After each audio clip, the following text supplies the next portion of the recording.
Doctor আমাকে বলে যে আচ্ছা আপনি তো মনে হয় সমন্বয়ক, ওইখানে 2 জনের লাশ আছে, একটু আইডেন্টিফাই করতে হবে। আমি যখন ওই 2টা লাশ দেখতে যাই, আমি ওইখানে যাই দেখি আমার একটা বন্ধুর লাশ, যার সাথে আমি আন্দোলনের দিন সকালবেলাও একসাথে কথা বলছি। ও আমার সাথে হাসি মুখে কথা বললো আমি অনেক ভয় পাচ্ছিলাম। ও আমাকে বলতেছিল যে তুমি মেয়ে হয়ে এত সাহসী, তুমি রিক্সার ওপর বসে স্লোগান দাও, তুমি লাঠি নিয়ে সবার সামনে যাও, তোমার এইগুলো দেখেই তো আমরা সাহস পেয়ে আমরা আন্দোলনে আসি। তোর এই কথাটা আমার কানে বাজে। 4ই আগস্ট যখন আমি আন্দোলনে যাই, আমার পাশে আমার 2টা ফ্রেন্ড ছিল। একজন রাজশাহী ইউনিভার্সিটিতে IBA ডিপার্টমেন্টে পড়ে, ওর নাম দীপ। তো আমরা যখন আন্দোলন করছি, হঠাৎ করে দেখি একটা গুলি এসে ওর চোখে লাগলো এবং ওর চোখটা সাথে সাথে খুলে ঝুলতেছিল। ওর পুরা শরীর রক্তাক্ত হয়ে গেল এবং আমি ওইখানে দেখেই আমি রাস্তার ওপর আমি কান্না শুরু করে দিছি। এবং সবাইকে যখন হসপিটালে নিয়ে যাওয়া হয় এবং আমি যখন ওকে হসপিটালে নিয়ে যাই, তো এবং যেই ফ্রেন্ডটার কথাটা আমি বললাম দীপ, ও 1 মাস CMH হসপিটালে এবং ঢাকায় মেডিকেলেও ভর্তি ছিল। ওর মাথার মধ্যে এখনও একটা গুলি আছে মস্তিষ্কের মধ্যে, যেটা বাংলাদেশে অপারেশন করা সম্ভব না। এবং ওর জ্ঞান ফিরছে প্রায় মনে হয় 1 মাস পর, ও কোমায় চলে গেছিল এবং ওর 1 পাশ শরীরটা প্যারালাইসিস। এই ছেলেটার ট্রিটমেন্টের জন্য আমি এমন কেউ নাই যে তাকে বলি নাই। যখন ছাত্র উপদেষ্টারা ছিল তাদের সাথেও যোগাযোগ করার চেষ্টা করেছি। এমনকি আমাদের ওইখানে 2 জন শহীদ পরিবার ছিল, তাদের মধ্যে একজন শহীদ পরিবার অনেক সমস্যায় ছিল এই মামলা মোকদ্দমার বিষয় নিয়ে। সেইটা নিয়েও তারা ঢাকায় এসেছিল উপদেষ্টার সাথে দেখা করতে। কিন্তু যারা এই যে বক্তব্য দেওয়ার সময় শহীদদের কথা বলে, শুধুমাত্র শহীদদের স্মরণ করলেই কি হয়ে যায়? তাদের পরিবারের পাশে দাঁড়ানো কি কর্তব্য না আমাদের? সেই শহীদ পরিবারটাই এসে 2 দিন ধরে ঘুরে ঘুরে তারা কেউ দেখা করে নাই। আমি এখানে আজকে কারোর সমালোচনা করতে আসিনি, তবে এখন তো বিএনপি নির্বাচিত হয়ে এসেছে। তবে আরও একটা কথা, যেটা এই জুলাই অভ্যুত্থান না হলে কিন্তু আসলে বেগম খালেদা জিয়া যে রাষ্ট্রীয়ভাবে যে জানাজাটা হলো, এটা কিন্তু হতো না। তারেক রহমান দেশে আসতে পারতো না, আজকে মাননীয় প্রধানমন্ত্রী সে হতে পারতো না। তো আপনারা অতীত থেকে শিক্ষা নিন এবং অতীত থেকে শিক্ষা নিয়ে রাজনীতি করুন, এমন কিছু করবেন না।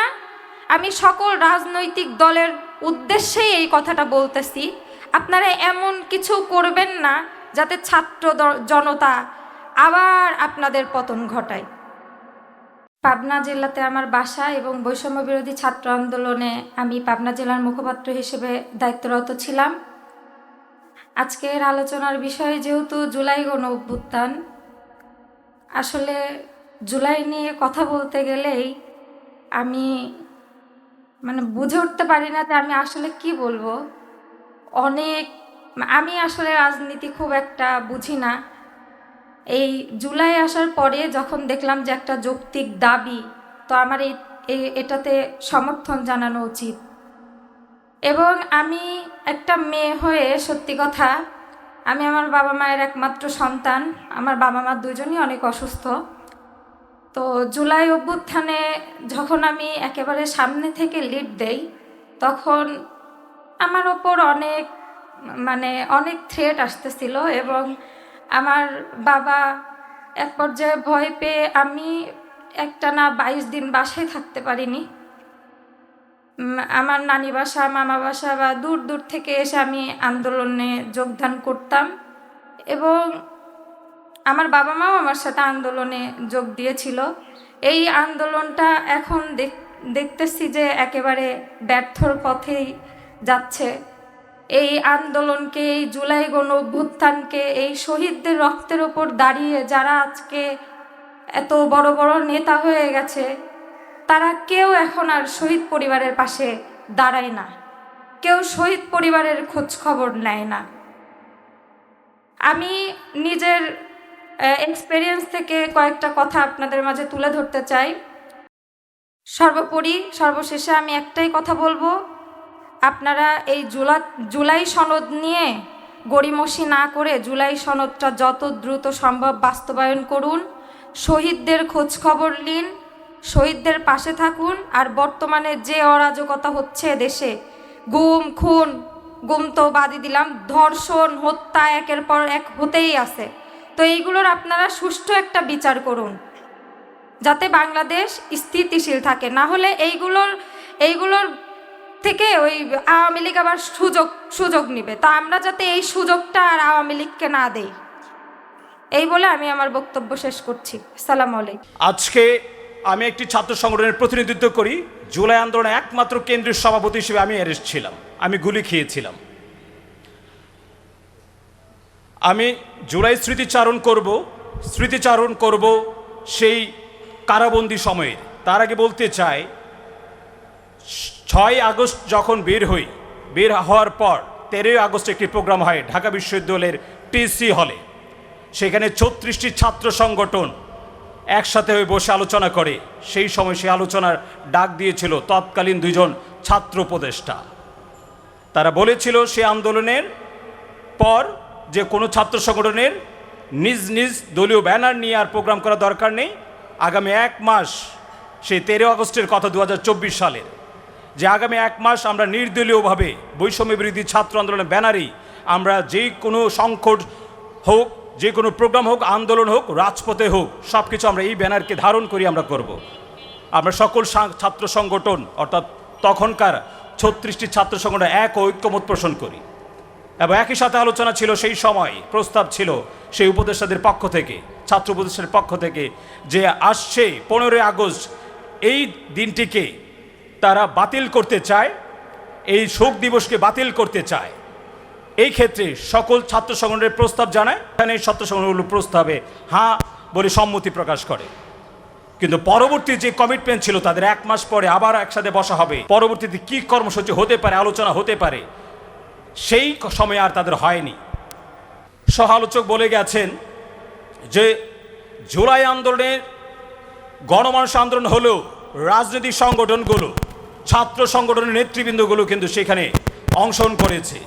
প্রত্যেকটা ছাত্র সংগঠন থেকেই আহত হয়েছে, নিহত হয়েছে, কারাবন্দী হয়েছে, কিন্তু তাদের কোনো ক্রেডিট দেওয়া হয়নি, তাদেরকে কখনো কোথাও ডাকা হয়নি।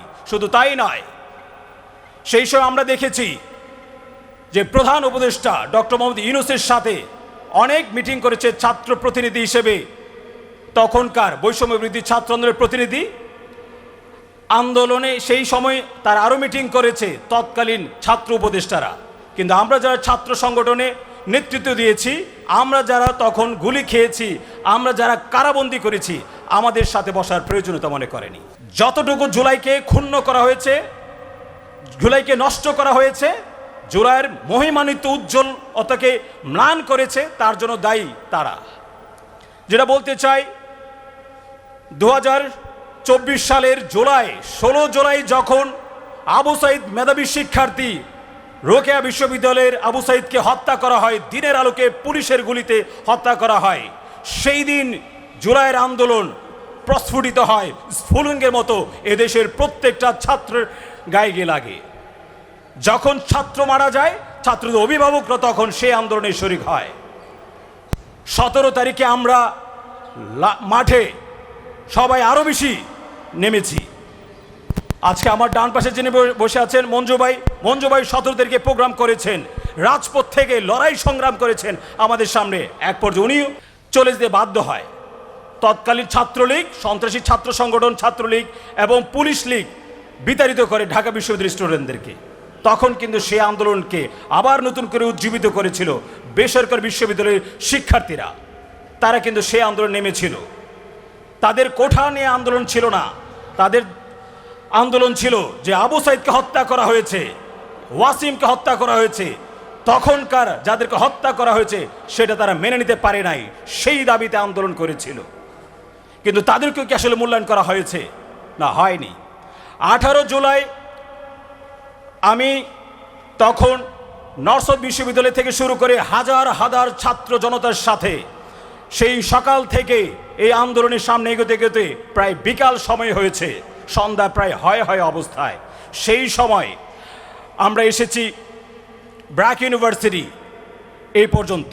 তখন পুলিশ আমাদের মুহুর্মুহুর গুলি করছে, প্রতিনিয়তই গুলি করছে, অনেকে আহত হচ্ছে, গুলিবিদ্ধ হচ্ছে, রক্তাক্ত হচ্ছে, আমাদের চোখের সামনে দেখেছি।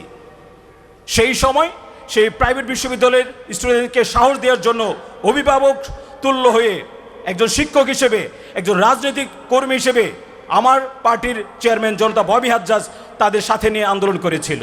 এক পর্যায়ে তিনিও গুলিবিদ্ধ হয়েছিল, তার কপাল দিয়ে রক্ত বের হয়েছিল, ব্লিডিং হয়েছিল, এবং আমার বাম পাশ ছোড়াগুলিতে পুরোপুরি জর্জরিত হয়ে গিয়েছিল। তো সেই আন্দোলন করে যখন আমরা আন্দোলনকে আরও বেশি ব্যবহার করছিলাম, ঠিক তার পরের দিন কারফিউ জারি করা হয়, 144 ধারা জারি করা হয়।